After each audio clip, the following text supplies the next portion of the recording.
Hello dear students, अस्सलाम वालेकुम to everyone. I hope आप लोग अच्छे से होंगे, आपकी तैयारी बहुत मस्त चल रही होगी। As you all know, last lecture में हमने जो स्टार्ट किया था that's chemical kinetics. Chemical kinetics में हमने टाइप्स ऑफ रिएक्शंस कवर किए थे एंड उसके बाद नेक्स्ट टॉपिक हमने रेट ऑफ रिएक्शन भी डिस्कस किया था and types of rate of reactions. Different types of rate of reaction हमने डिस्कस किए थे, जैसे कि average rate of reaction and instantaneous rate of reaction. ठीक, आज का जो लेक्चर रहने वाला है इसमें हम दो इंपॉर्टेंट टॉपिक्स डिस्कस करने वाले हैं। First one, rate of reaction in the form of stoichiometric coefficient. ठीक, किसी केमिकल रिएक्शन के लिए जहां पे दो या दो से ज्यादा रिएक्टेंट्स या प्रोडक्ट्स होंगे उसके लिए हम रेट ऑफ रिएक्शन कैसे लिखेंगे, डिफरेंशियल फॉर्म ऑफ रेट कैसे लिखेंगे। ठीक, उसके बाद नेक्स्ट टॉपिक जो इंपॉर्टेंट टॉपिक रहने वाला है दैट इज रेट लॉ। ठीक, उसके बाद हम रेट कवर करेंगे। आज के इस लेक्चर में दो टॉपिक्स कवर होंगे। First, rate of reaction in the form of stoichiometric coefficient, second one is rate law. तो स्टार्ट करते हैं फर्स्ट टॉपिक से, that is rate of reaction in the form of stoichiometric coefficient. ठीक, rate of reaction in the form of stoichiometric coefficient. ठीक है, इसके लिए मुझे यहां पे सबसे पहले एक रिएक्शन अज्यूम करनी पड़ेगी। फॉर एग्जांपल मेरे पास एक रिएक्शन है A plus B gives us C plus D. ये केमिकल रिएक्शन है मेरे पास, जहां पे स्मॉल अल्फाबेट में जो ए एंड बी है ये क्या है, यहाँ पे स्टोइचियोमेट्रिक कोएफिशिएंट्स। ये ए एंड बी यहाँ पे क्या है, रिएक्टेंट्स। यहाँ पे ए एंड बी आपस में रिएक्ट करके यहाँ पे प्रोडक्ट्स बना रहे हैं सी एंड डी। ये small C and small D यहाँ पे क्या है, ये स्टोइचियोमेट्रिक कोएफिशिएंट्स ऑफ प्रोडक्ट्स है। ठीक, अब यहाँ पे मुझे इस रिएक्शन के लिए रेट ऑफ रिएक्शन लिखनी है। किस तरह से मैं रेट ऑफ रिएक्शन इस केमिकल रिएक्शन के लिए एक्सप्रेस करूंगा। ठीक, इससे पहले मैं रेट ऑफ रिएक्शन लिखूं उससे पहले हमें यहाँ पे कुछ टर्म्स का ध्यान रखना होगा। यहाँ पे दो तीन टर्म्स आएगी जिनको आपको ध्यान से सुनना है। सबसे पहले यहाँ पे जो टर्म आएगी that is rate of disappearance. ठीक, उसके बाद रेट ऑफ अपीयरेंस या रेट ऑफ फॉर्मेशन। सबसे पहले हम यहाँ पे डिस्कस करेंगे रेट ऑफ डिसअपियरेंस। ठीक, अब मुझे आप बताओ रेट ऑफ डिसअपियरेंस किसके लिए डिफाइन हो सकती है? क्या ये रिएक्टेंट्स के लिए डिफाइन होगी या प्रोडक्ट्स के लिए डिफाइन होगी? ठीक, अब सबको पता होगा जो रिएक्टेंट्स होते हैं ये विद टाइम क्या होते हैं, ये कंज्यूम होते हैं। इनकी कंसंट्रेशन इनिशियली मैक्सिमम होती है, विद टाइम इनकी कंसंट्रेशन डिक्रीज होती जाती है। तो मैं ये कह सकता हूं रिएक्टेंट्स जो होते हैं ये विद टाइम डिसअपियर होते हैं। ठीक, जब भी मैं यहां पे रेट ऑफ डिसअपियरेंस की बात करूंगा, रेट ऑफ डिसअपियरेंस किसके रेस्पेक्ट में डिफाइन होगी? रेट ऑफ डिसअपियरेंस रिएक्टेंट्स के रेस्पेक्ट में डिफाइन होती है ऑलवेज। ठीक, क्योंकि जो रिएक्टेंट्स होते हैं रिएक्टेंट्स विद टाइम कंज्यूम होते हैं, सो फॉर दैट हम रेट ऑफ डिसअपियरेंस रिएक्टेंट्स के रेस्पेक्ट में डिफाइन करते हैं। ठीक, नेक्स्ट टर्म जो यहां पे रहने वाली that is rate of appearance या रेट ऑफ फॉर्मेशन। एक ही बात है, रेट ऑफ अपीयरेंस या रेट ऑफ फॉर्मेशन। ठीक, रेट ऑफ अपीयरेंस इसके नाम से ही पता चलता है अपीयर कौन होता है इन केमिकल रिएक्शन? अपीयर प्रोडक्ट्स होते हैं, अपीयर प्रोडक्ट्स होते हैं इन केमिकल रिएक्शन। क्योंकि इनिशियली जब केमिकल रिएक्शन स्टार्ट होती है प्रोडक्ट्स की कंसंट्रेशन रिएक्टेंट्स की कंसंट्रेशन क्या होती है, मैक्सिमम होती है एंड प्रोडक्ट्स की कंसंट्रेशन जीरो होती है। ठीक, जैसे ही रिएक्शन आगे बढ़ती है तो यहाँ पे प्रोडक्ट्स की कंसंट्रेशन इंक्रीज होती जाती है, ये अपीयर होते जाते हैं। तो मैं कह सकता हूं जो प्रोडक्ट्स होते हैं ये केमिकल रिएक्शन में अपीयर होते हैं या फॉर्म होते हैं, ये केमिकल रिएक्शन में बनते हैं। So rate of appearance and rate of formation किसके लिए डिफाइन होगा? For products. ठीक, प्रोडक्ट्स अपीयर होते हैं इन केमिकल रिएक्शन या फॉर्म होते हैं। सो मैं कह सकता हूं रेट ऑफ अपीयरेंस और रेट ऑफ फॉर्मेशन किसके लिए डिफाइन होगा? For products. And rate of disappearance किसके लिए डिफाइन होगा? For reactants always. ठीक, ये दो टर्म्स आपको यहाँ पे ध्यान रखनी है, इनका हम आगे यूज करेंगे इन रेट ऑफ रिएक्शन। ठीक, तो रेट ऑफ अपीयरेंस या रेट ऑफ डिसअपियरेंस किसके लिए डिफाइन होता है? रिएक्टेंट्स के लिए। ठीक, ए के लिए भी रेट ऑफ डिसअपियरेंस यूज होगा and rate of disappearance B के लिए भी यूज होगा। ठीक, फर्स्ट में rate of disappearance of A लिखूंगा यहाँ पे। ठीक, रेट ऑफ डिसअपियरेंस किस तरह से लिखते हैं वो हम यहाँ पे देखेंगे। रेट ऑफ डिसअपियरेंस ऑफ ए, तो यहाँ पे रिएक्टेंट है, सबसे पहले यहाँ पे माइनस साइन शो करूंगा एंड इसके साथ में यहाँ पे change in concentration of A लिखूंगा अपॉन चेंज इन टाइम। ठीक, minus times change in concentration of A upon change in time. ये जो टर्म है जब इसका वैल्यू आप कैलकुलेट करोगे ये वैल्यू हमें क्या देगा? ये वैल्यू हमें रेट ऑफ डिसअपियरेंस ऑफ ए देगा। ठीक, इस तरह से हम रेट ऑफ डिसअपियरेंस किसी भी रिएक्टेंट के रेस्पेक्ट में लिख सकते हैं। माइनस टाइम शो करेंगे एंड उसके साथ change in concentration upon change in time. इसी तरह से हम रेट ऑफ डिसअपियरेंस किसके लिए भी डिफाइन कर सकते हैं, for reactant B. Rate of disappearance of B क्या लिख सकता हूं, rate of disappearance of B is equal to minus times change in concentration of B upon D T. ये पूरी टर्म मुझे क्या देगी, rate of disappearance of B. ठीक, इस तरह से हम रेट ऑफ डिसअपियरेंस यूज कर सकते हैं, इस तरह से हम rate of disappearance of reactants express कर सकते हैं। ठीक है, तो रेट ऑफ अपीयरेंस भी लिख सकता हूं। रेट ऑफ अपीयरेंस किसके रिस्पेक्ट में डिफाइन होगी, फॉर प्रोडक्ट्स। यहाँ पे दो प्रोडक्ट्स हैं सी एंड डी। ठीक, इनके लिए रेट ऑफ अपीयरेंस या रेट ऑफ फॉर्मेशन डिफाइन होगा। एक ही बात है, रेट ऑफ अपीयरेंस या रेट ऑफ फॉर्मेशन। ठीक, तो यहाँ पे फर्स्ट में रेट ऑफ अपीयरेंस या रेट ऑफ फॉर्मेशन सी के रेस्पेक्ट में यहाँ पे डिफाइन करूंगा। ठीक, प्रोडक्ट है तो यहाँ पे प्लस साइन से स्टार्ट करूंगा। ठीक, rate of appearance plus sign से स्टार्ट करूंगा। एंड सेम जैसे यहाँ पे लिखा था चेंज इन कंसंट्रेशन, यहाँ पे change in concentration of C upon D T, इस तरह से। ठीक, ये टर्म मुझे क्या देगी, ये टर्म मुझे देगी रेट ऑफ फॉर्मेशन या रेट ऑफ अपीयरेंस। ठीक, इसी तरह से मैं रेट ऑफ अपीयरेंस किसके रेस्पेक्ट में कैलकुलेट कर सकता हूं, या रेट ऑफ फॉर्मेशन किसके रेस्पेक्ट में कैलकुलेट कर सकता हूं, with respect to product D. ठीक, विथ रेस्पेक्ट टू डी यहाँ पे रेट ऑफ फॉर्मेशन या रेट ऑफ अपीयरेंस क्या होगी, that is change in concentration of D with plus sign upon D T. इस तरह से मैं rate of appearance and rate of disappearance लिख सकता हूँ। ठीक, रेट ऑफ अपीयरेंस या rate of disappearance minus sign से स्टार्ट करेंगे, change in concentration of that reactant, and rate of appearance plus sign से स्टार्ट करेंगे and change in concentration of that product. इस तरह से हम rate of appearance and rate of disappearance लिख सकते हैं। ठीक, अब मेरा क्वेश्चन क्या था, हमें इस रिएक्शन के लिए यहाँ पे रेट ऑफ रिएक्शन डिफाइन करनी है। ठीक है, ये एक जनरल रिएक्शन है, इसके लिए मुझे रेट ऑफ रिएक्शन डिफाइन करनी है। सो रेट ऑफ रिएक्शन अगर मुझे यहाँ पे डिफाइन करनी होगी फॉर दिस केमिकल रिएक्शन, तो मैं क्या लिखूंगा यहाँ पे, rate of reaction is equal to rate of disappearance और rate of appearance। ठीक है, rate of disappearance और rate of appearance per unit stoichiometric coefficients। ठीक है, stoichiometric coefficients आपको पता है, यहाँ पे जो नंबर्स होंगे वो क्या होते हैं, stoichiometric coefficients of reactants and products। ठीक है, क्लियर है। यहाँ पे रेट ऑफ रिएक्शन मैं इस तरह से डिफाइन करूंगा, रेट ऑफ डिसअपियरेंस लिख सकता हूँ या rate of appearance. Rate of disappearance with respect to reactants and rate of appearance with respect to products upon stoichiometric coefficient। ठीक है, तो यहाँ पे आपको पता होगा रेट ऑफ रिएक्शन हम विथ रेस्पेक्ट टू रिएक्टेंट्स भी कैलकुलेट कर सकते हैं and with respect to products भी कैलकुलेट कर सकते हैं। ठीक, चाहे आप rate of reaction with respect to reactants find करो या प्रोडक्ट्स के रेस्पेक्ट में फाइंड करो, उनका वैल्यू सेम आएगा। ठीक, यहां से रेट ऑफ रिएक्शन कैलकुलेट करो या यहां से रेट ऑफ रिएक्शन कैलकुलेट करो, रेट ऑफ रिएक्शन का वैल्यू सेम आने वाला है। ये आपको ध्यान में रखना होगा। आप rate of reaction with respect to reactant भी फाइंड कर सकते हो, विथ रेस्पेक्ट टू प्रोडक्ट भी कैलकुलेट कर सकते हो। ठीक है, तो यहाँ पे रेट ऑफ रिएक्शन में लिख सकता हूं, rate of reaction is equal to, मैं यहां से भी कैलकुलेट कर सकता हूं, यहाँ पे ये रिएक्टेंट ए है, यहाँ पे रिएक्टेंट बी है।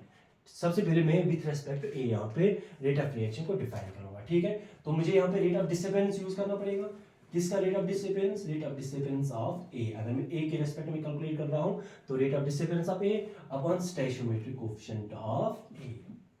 ठीक, इसके रेस्पेक्ट में भी कैलकुलेट कर सकता हूं एंड मैं यहाँ पे इक्वलिटी साइन लगाऊंगा। ठीक, इक्वलिटी साइन क्यों लगाऊंगा, अगर मैं यहां से रेट ऑफ रिएक्शन कैलकुलेट करूंगा तो यहां से जो वैल्यू आएगा वो वैल्यू एग्जैक्टली इस वैल्यू के बराबर होगा। सो मैं यहाँ पे इक्वलिटी साइन लगा सकता हूं। ठीक है, तो इसके रेस्पेक्ट में अगर मुझे रेट ऑफ रिएक्शन कैलकुलेट करनी होगी तो मैं यहाँ पे क्या लिखूंगा, rate of disappearance, rate of disappearance of B upon इसका stoichiometric coefficient, stoichiometric coefficient of B simple है। ठीक, नेक्स्ट यहाँ पे अगर मैं rate of reaction with respect to C calculate करूंगा तो मुझे यहाँ पे लिखना होगा रेट ऑफ अपीयरेंस, क्योंकि ये प्रोडक्ट है, ये केमिकल रिएक्शन में अपीयर होता है। ठीक, तो rate of appearance of C upon stoichiometric coefficient of C. ठीक, ये भी इसके बराबर होगा, ये टर्म यहाँ से जो वैल्यू आएगा वो इसके बराबर होगा एंड इसके बराबर भी होगा। ठीक, इस वजह से मैं यहाँ पे इक्वलिटी साइन लगाता हूँ। ठीक, एंड यहाँ पे मैं rate of reaction with respect to D भी कैलकुलेट कर सकता हूँ। ठीक, तो यहाँ पे प्रोडक्ट है यहाँ पे डी, तो इसके लिए यहाँ पे डिफाइन होगा rate of appearance of D upon stoichiometric coefficient of D. इस तरह से मैं यहाँ पे रेट ऑफ रिएक्शन को रिप्रेजेंट कर सकता हूँ। ठीक, तो यहाँ पे और सिंपलीफाई करते हैं, rate of reaction is equal to rate of disappearance, अभी जस्ट हमने सीखा रेट ऑफ डिसअपियरेंस कैसे हम कैलकुलेट करते हैं। तो rate of disappearance of A, reactant है, माइनस साइन के साथ change in concentration of A upon D T, ये वैल्यू हमें क्या देगा, rate of disappearance. Per unit stoichiometric coefficient, तो यहां से मैं लिख सकता हूं 1 upon stoichiometric coefficient of A is 1 upon A, इस तरह से मैं लिख सकता हूं। तो ये टर्म, जब इस टर्म का आप वैल्यू कैलकुलेट करोगे, ये पूरी टर्म मुझे क्या देगी यहाँ पे, रेट ऑफ रिएक्शन। ठीक, यहां से मैं निकाल सकता हूँ rate of disappearance of B, कैसे लिखूंगा, माइनस साइन के साथ change in concentration of B upon D T. ठीक, per unit stoichiometric coefficient of B, stoichiometric coefficient of B क्या है यहाँ पे, स्मॉल बी, इस तरह से 1 अपॉन बी। ठीक, क्लियर है। इसी तरह से मैं rate of reaction with respect to C भी कैलकुलेट कर सकता हूं। तो यहाँ पे रेट ऑफ अपीयरेंस डिफाइन होगा, तो rate of appearance plus sign के साथ हम शो करते हैं change in concentration of C upon D T. ठीक, per unit stoichiometric coefficient, that is stoichiometric coefficient of product C is C, यहाँ पे सी लिखूंगा। ठीक, विद रिस्पेक्ट टू यहाँ पे डी भी कैलकुलेट कर सकता हूं, तो रेट ऑफ अपीयरेंस लिखना पड़ेगा plus times change in concentration of D upon D T into 1 upon stoichiometric coefficient of D, क्या है यहाँ पे, डी। इस तरह से हम रेट ऑफ रिएक्शन कैलकुलेट कर सकते हैं। ये जो फॉर्म मेरे पास आई, फाइनल फॉर्म, इसको हम डिफरेंशियल रेट लॉ भी कह सकते हैं। ठीक, इस तरह से हम इन केमिकल रिएक्शंस के लिए रेट ऑफ रिएक्शन एक्सप्रेस कर सकते हैं, लिख सकते हैं। ठीक, एक और एग्जांपल के थ्रू यहाँ पे समझते हैं और क्लियर होगा आप लोगों को। फॉर एग्जांपल मेरे पास एक केमिकल रिएक्शन है,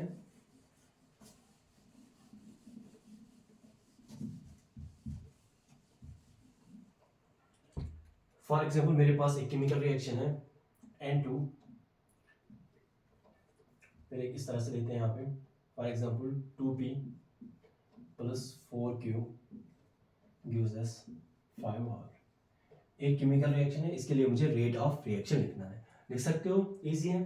तो रेट ऑफ रिएक्शन क्या होती है, rate of reaction is equal to rate of appearance और rate of disappearance upon stoichiometric coefficient, simple है। ठीक, तो रेट ऑफ रिएक्शन हम रिएक्टेंट्स के रेस्पेक्ट में भी कैलकुलेट कर सकते हैं एंड प्रोडक्ट्स के रेस्पेक्ट में भी कैलकुलेट कर सकते हैं, वैल्यू सेम होने वाला है। ठीक, तो rate of reaction is equal to, अगर मैं rate of reaction with respect to P calculate करूंगा तो यहाँ पे रेट ऑफ डिसअपीयरेंस आएगा क्योंकि ये रिएक्टेंट है। ठीक, rate of disappearance of P कैसे लिखूंगा मैं यहाँ पे, minus times change in concentration of P upon D T upon stoichiometric coefficient, इसका स्टोइचियोमेट्रिक कोएफिशिएंट यहाँ पे 2 है। इस तरह से रेट ऑफ रिएक्शन कैलकुलेट कर सकते हो। ठीक, विथ रिस्पेक्ट टू क्यू भी आप कैलकुलेट कर सकते हो, ये रिएक्टेंट है तो इसके लिए रेट ऑफ डिसअपीयरेंस यूज होगा। तो rate of disappearance minus sign के साथ स्टार्ट करते हैं, तो यहाँ पे change in concentration of Q upon D T 1 upon stoichiometric coefficient, इसका क्या है 1 अपॉन 4, इस तरह से लिख सकते हैं। And rate of reaction with respect to product और भी कैलकुलेट कर सकते हैं। तो इसके लिए रेट ऑफ अपीयरेंस डिफाइन होगा, rate of appearance plus sign के साथ स्टार्ट करते हैं, change in concentration of R upon dt into 1 upon stoichiometric coefficient, इसका स्टोइचियोमेट्रिक कोएफिशिएंट क्या है 5। ठीक, यहाँ पे आपको ध्यान रखना होगा, ये जो पूरी टर्म अगर आप इस पूरी टर्म का वैल्यू कैलकुलेट करोगे, ये हमें क्या देगी, रेट ऑफ रिएक्शन। ठीक, एंड माइनस टाइम्स ये टर्म हमें क्या देगी यहाँ पे, rate of disappearance of P। ठीक, इस तरह से हम रेट ऑफ रिएक्शन को लिख सकते हैं किसी भी केमिकल रिएक्शन के लिए। ठीक, एक और एग्जांपल यहाँ पे लेते हैं,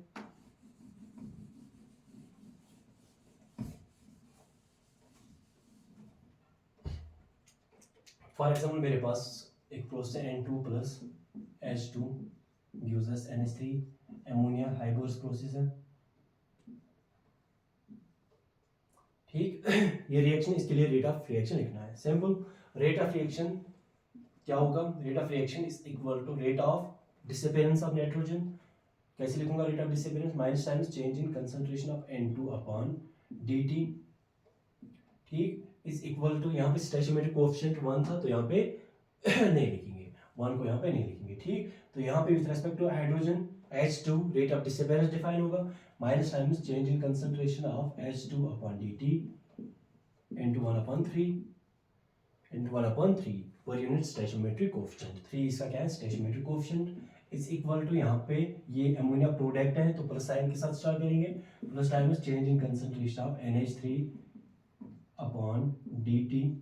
तो स्टोइचियोमेट्रिक कोएफिशिएंट क्या है 2, तो पर यूनिट स्टोइचियोमेट्रिक कोएफिशिएंट। इस तरह से हम रेट ऑफ रिएक्शन को एक्सप्रेस कर सकते हैं। ठीक, एक और क्वेश्चन यहाँ पे लेते हैं।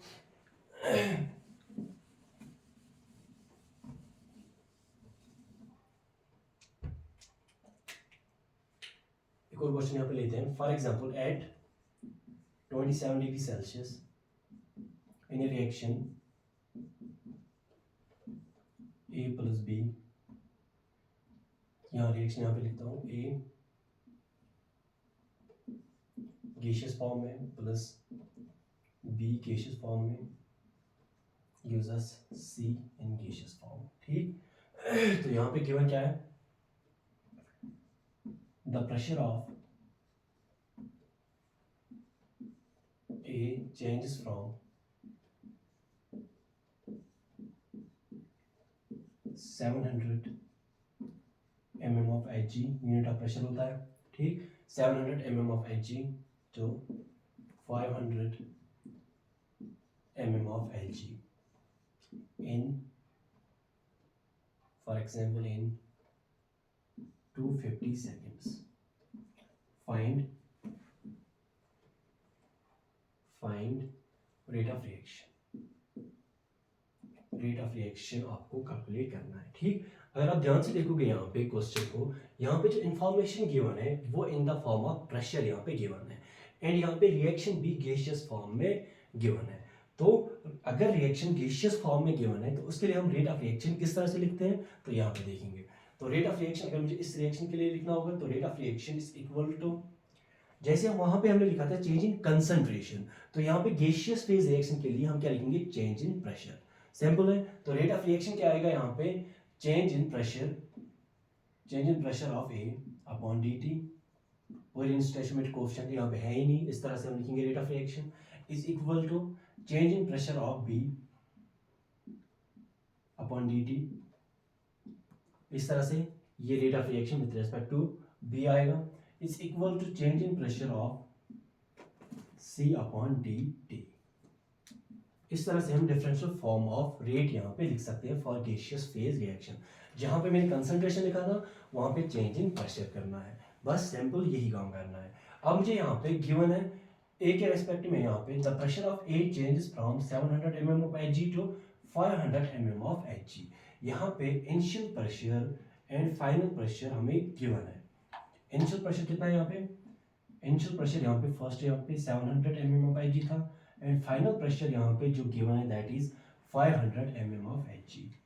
एंड इस पूरी प्रोसेस में जो टाइम पीरियड लग रहा है दैट इज 250 सेकेंड्स। 250 सेकेंड्स। अब आपको क्या करना है, यहाँ पे रेट ऑफ रिएक्शन निकालना है। ठीक, यहाँ से मैं निकाल सकता हूँ क्योंकि यहाँ पे A का डेटा गिवन है। तो रेट ऑफ रिएक्शन क्या आएगा, rate of reaction is equal to minus times change in pressure of A upon dt। ठीक, चेंज इन प्रेशर को मैं क्या लिख सकता हूँ, final pressure minus initial pressure upon dt। ठीक, विद नेगेटिव साइन साथ में आएगा। ठीक, फाइनल प्रेशर यहाँ पे गिवन था कितना है, final pressure 500 minus 700 upon changing time कितना है 250 सेकेंड्स। ठीक, इसको कैलकुलेट करेंगे, यहाँ से 200 आएगा, minus into minus that is plus 200 upon 250, तो ये लगभग 0.8 के बराबर आएगा mm of Hg second inverse, ये इसकी यूनिट्स होंगी। इस तरह से इन क्वेश्चंस को हम अप्रोच करते हैं। ठीक, आई होप आपको ये क्लियर हुआ होगा। Rate of reaction in the form of stoichiometric coefficient. ठीक, जिस रिएक्शन में मोर देन वन रिएक्टेंट्स या मोर देन वन प्रोडक्ट्स होंगे उनके लिए हम रेट ऑफ रिएक्शन को किस तरह से एक्सप्रेस करते हैं। ठीक, आई होप आपको क्लियर हुआ होगा। अब नेक्स्ट आर्टिकल की ओर बढ़ते हैं। नेक्स्ट आर्टिकल जैसे मैंने पहले ही बताया था, दो टॉपिक्स कवर करने वाले हैं इस चैप्टर में। फर्स्ट, इस लेक्चर में first rate of reaction in the form of stoichiometric coefficient, second one is rate law. ठीक है, तो हेडिंग डालेंगे rate law.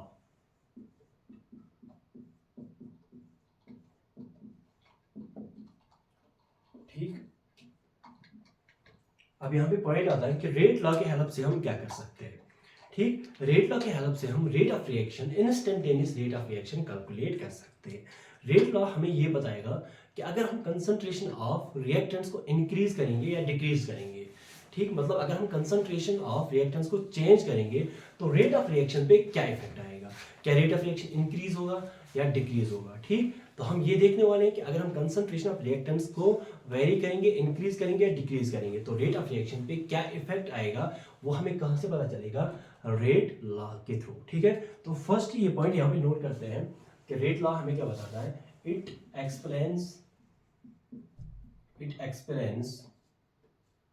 dependence of rate of reaction on the concentration of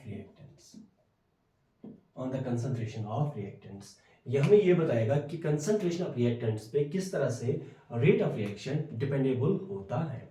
ठीक, तो यहाँ पे एक और एग्जांपल के थ्रू समझते हैं। यहाँ पे फॉर एग्जांपल मेरे पास A plus B gives us product, एक रिएक्शन है,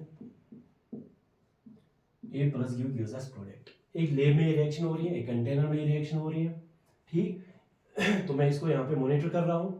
फॉर एग्जांपल मैंने लैब में क्या किया, मैंने लैब में यहाँ पे कंसंट्रेशन ऑफ A को डबल किया, तो मैंने ये पाया कि रेट यहाँ पे 2 टाइम्स हो रही थी, रेट भी 2 टाइम्स यहाँ पे हो रही थी। इसका मतलब यहाँ पे on increasing the concentration of A by 2 times, rate यहाँ से इंक्रीज हो रही थी बाय 2 टाइम्स। तो मैं यहाँ पे कह सकता हूँ rate is directly proportional to concentration of A, rate is directly proportional to concentration of, क्योंकि यहाँ पे अगर मैं डबल कर रहा हूँ rate of concentration of A को, तो यहाँ पे रेट ऑफ रिएक्शन भी 2 टाइम्स हो रही है। सो मैं यहाँ पे कह सकता हूँ rate is directly proportional to concentration of A। ठीक, इसी रिएक्शन में मैंने एक और एक्सपेरिमेंट किया, मैंने यहाँ पे कंसंट्रेशन ऑफ B को भी डबल किया, कंसंट्रेशन ऑफ B को मैंने यहाँ पे डबल किया, तो मैंने यहाँ पे क्या देखा, रेट यहाँ पे 4 टाइम्स हो रही थी, रेट यहाँ पे 4 टाइम्स हो रही थी। इसका मतलब मैं यहाँ पे कह सकता हूँ rate is directly proportional concentration of B। यहाँ पे रेट, अगर मैं कंसंट्रेशन डबल कर रहा हूँ, रेट 4 टाइम्स हो रही है, तो यहाँ से तो नहीं दिख रहा है, तो यहाँ इसका मतलब यहाँ पे स्क्वायर करना पड़ेगा। यहाँ पे 2 टाइम्स अगर करूंगा तो यहाँ पे 2 × 2 4, तो रेट 4 टाइम्स हो जाएगी। ठीक, तो rate is directly proportional to concentration of B का स्क्वायर। इसका मतलब यहाँ से हमें ये पता चलता है कि रेट लॉ जो होता है, रेट लॉ एक एक्सपेरिमेंटल एक्सप्रेशन होती है, ये थ्योरेटिकल एक्सप्रेशन नहीं होती, ये एक एक्सपेरिमेंटल एक्सप्रेशन होती है। ठीक, ये पॉइंट आपको याद रखना पड़ेगा कि जो रेट लॉ होता है that is an experimental expression, experiment expression जिसके थ्रू हमें ये पता चलता है कि रेट ऑफ रिएक्शन किस तरह से कंसंट्रेशन ऑफ रिएक्टेंट्स पे डिपेंड करता है। ठीक, हमें ये पता चलेगा कि रेट ऑफ रिएक्शन किस तरह से कंसंट्रेशन ऑफ रिएक्टेंट्स पे डिपेंड करता है। अब इस रेट लॉ एक्सप्रेशन को हम किस तरह से लिखते हैं, किसी केमिकल रिएक्शन के लिए हम रेट लॉ किस तरह से लिखते हैं, पॉइंट यहाँ पे आता है किस तरह से हम रेट लॉ किसी भी केमिकल रिएक्शन के लिए लिखेंगे। फॉर एग्जांपल मेरे पास एक रिएक्शन है, A plus B gives us products, एक जनरल रिएक्शन है। ठीक, अब यहाँ पे अगर मुझे रेट लॉ लिखना होगा फॉर दिस रिएक्शन, तो रेट लॉ में लिखूंगा इस तरह से, rate is directly proportional to concentration of reactant A to the power यहाँ पे x। ठीक, ये x कहाँ से आएगा, ये एक्सपेरिमेंट्स के थ्रू आएगा। ठीक, ये x कहाँ से आएगा, एक्सपेरिमेंटल वैल्यू होता है, एक्सपेरिमेंट्स के थ्रू आएगा। And concentration of B to the power y, ये x एंड y दोनों वैल्यूज कहाँ से आएंगे, ये एक्सपेरिमेंट्स के थ्रू हम कैलकुलेट कर सकते हैं। ठीक, तो यहाँ पे अगर मुझे रेट का एग्जैक्ट वैल्यू चाहिए तो मुझे यहाँ पे प्रोपोर्शनली साइन को हटाना पड़ेगा, तो प्रोपोर्शनली साइन को हटाऊंगा तो यहाँ पे कांस्टेंट इंट्रोड्यूस करना पड़ेगा, तो मैं यहाँ पे लिख सकता हूँ rate is equal to k, यहाँ पे कांस्टेंट k आएगा, concentration of A to the power x and concentration of B to the power y। इस तरह से हम किसी भी केमिकल रिएक्शन के लिए रेट लॉ एक्सप्रेशन लिख सकते हैं। ठीक, यहाँ पे जो k है, k is equal to rate constant, proportionally constant होता है, इसको हम क्या कहते हैं, रेट कांस्टेंट। ठीक, इस तरह से हम किसी भी केमिकल रिएक्शन के लिए रेट लॉ लिख सकते हैं। ठीक, रेट लॉ क्या होता है, एक एक्सपेरिमेंट एक्सप्रेशन होती है जो हमें ये बताती है कि रेट ऑफ रिएक्शन किस तरह से कंसंट्रेशन ऑफ रिएक्टेंट्स पे डिपेंड करती है। ठीक, अगर इसका स्टेटमेंट लिखना होगा तो हम इस तरह से लिख सकते हैं, rate law explains the dependence of rate law explains the dependence of concentration of reactants on rate of reaction. So according to rate law हम कह सकते हैं rate is directly proportional to product of concentration of reactants. Multiplication यहाँ पे product है, ठीक, multiplication of या product of concentration of reactants. हर किसी टर्म के ऊपर क्या है, यहाँ पे पावर है, वो पावर कहाँ से आएगा, वो एक्सपेरिमेंट्स के थ्रू आएगा, ठीक। तो मैं ये कह सकता हूँ is directly proportional to product of concentration of reactants. Each term, यहाँ पे जो भी टर्म होगी उस पे जो पावर होगा वो कहाँ से आएगा, एक्सपेरिमेंट्स के थ्रू आएगा, ठीक। Each term rise to the power which is found, जो हम कहाँ से फाउंड करेंगे, एक्सपेरिमेंट्स के थ्रू करेंगे। Each term rise to the power which is found experimentally, ठीक। इस तरह से हम रेट लॉ का स्टेटमेंट लिख सकते हैं, ठीक। अब यहाँ पे के बारे में कुछ बातें करेंगे। ये जो के होता है, के ओनली डिपेंड करता है ऑन, के depends only upon temperature and catalyst. Temperature and catalyst पे के डिपेंड करता है। इसका वैल्यू किस पे डिपेंड करेगा, only on temperature and catalyst, ठीक। इसका वैल्यू कंसंट्रेशन ऑफ रिएक्टेंट्स पे डिपेंड नहीं करेगा, ओनली एंड ओनली किसके ऊपर डिपेंड करेगा, टेम्परेचर एंड कैटलिस्ट। किस तरह से टेम्परेचर एंड कैटलिस्ट पे डिपेंडेबल होता है वो हम आगे जाके पढ़ेंगे एरिहान्स इक्वेशन में, ठीक। अभी आपको याद रखना पड़ेगा कि के किस पे डिपेंडेबल होता है, only on temperature and catalyst, ठीक है। अब एक और टर्म यहाँ पे आती है, that is order of reaction. तो हेडिंग डालेंगे यहाँ पे order of reaction.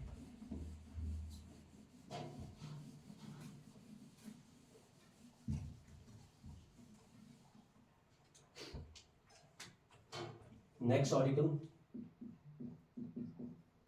Order of reaction. तो ऑर्डर ऑफ रिएक्शन क्या होता है, फर्स्ट हम इसकी डेफिनेशन नोट डाउन करेंगे, उसके बाद समझते हैं।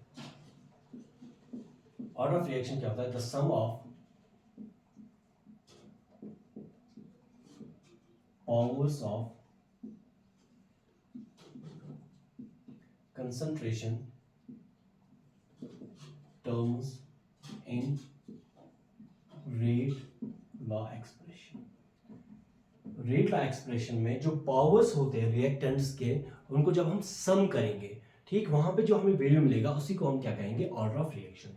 यहाँ पे अच्छे से समझते हैं, A plus B gives us product. मेरे पास एक जनरल रिएक्शन है, अभी हमने सीखा इसके लिए हम रेट कैसे लिखेंगे, रेट इज इक्वल टू, यहाँ पे के आएगा रेट कांस्टेंट, ठीक, A to the power X and B to the power Y, ठीक। ये x एंड y क्या है, यहाँ पे x जो होता है this is order of reaction, order of reaction with respect to a, order of reaction with respect a का क्या ऑर्डर होगा, दैट इज x, ठीक। And y is equal to order of reaction with respect to b, ठीक, order of reaction with respect to b। जब इन दो x and y को हम सम करेंगे, x प्लस वाई, इसको हम n के बराबर लिखते हैं, इसको हम क्या कहेंगे, overall order of reaction, overall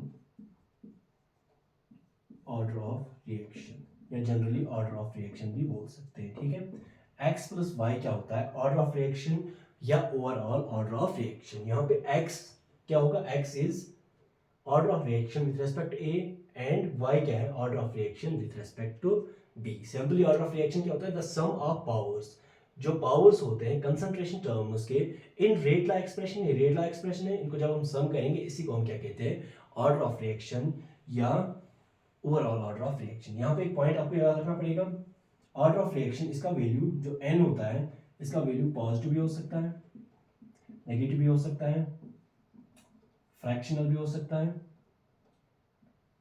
ठीक।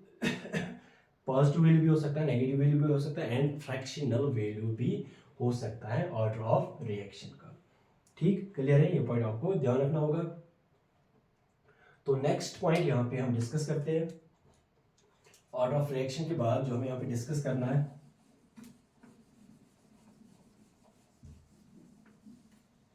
That is units of rate constant,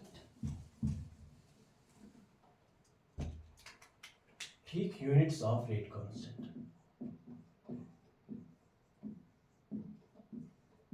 rate constant के यूनिट्स। ठीक, फॉर एग्जांपल मैं यहाँ पे एक रिएक्शन अज्यूम करता हूँ, nth ऑर्डर रिएक्शन, उसका ऑर्डर क्या होगा nth। ठीक, तो यहाँ पे रेट ला क्या आएगा उसके लिए, rate is equal to k into concentration of reactants to the power n। जितने भी यहाँ पे रिएक्टेंट्स होंगे उनका जो सम होगा पावर्स का वो किसके बराबर होगा, n के बराबर होगा। ठीक, तो रेट के यूनिट्स आपको पता है, फर्स्ट लेक्चर में मैंने बताए थे, that is mole, litre inverse, time inverse. ठीक, तो k के यूनिट्स फाइंड करने हैं, तो रिएक्टेंट कंसंट्रेशन के यूनिट्स क्या होते हैं, मोल, लीटर इनवर्स, पावर क्या आएगा, होल पावर n। ठीक, एक तरफ कर लो, यहाँ पे k किसके बराबर आएगा, k is equal to mole, litre inverse, time inverse upon mole to the power n, multiply करेंगे यहाँ पे। ठीक, that is litre to the power minus n। इसको जब सिंप्लीफाई करोगे यहाँ पे क्या आएगा, mole, litre inverse 1 minus n, time inverse.